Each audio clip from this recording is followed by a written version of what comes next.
भोजपुरिया। आवई राजा बतिया बकरम बोला में हरिया से का बात शरम।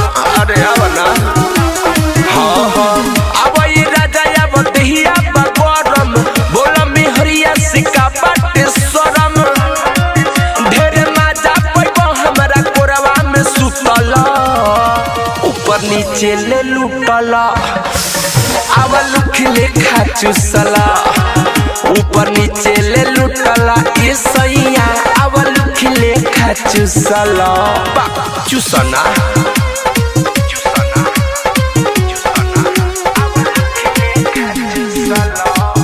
अलबेला रिकॉर्डिंग स्टूडियो गढ़ी में नेपाल।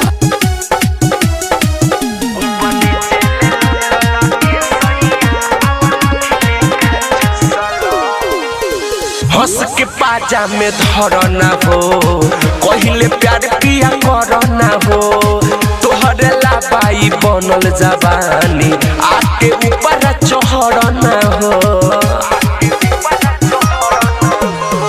हंस के पाजा में धरना हो कहिले प्यार पिया करना हो तोहरे लाबाई बनल जवानी आके ऊपर चढ़ना हो। जैसे सुर के सुर का तू सही शुरू कला ऊपर नीचे ले लुटला आवल खिले खाचुसला ऊपर नीचे ले लुटला ये सैया आवल खिले खाचुसला छोड़ना।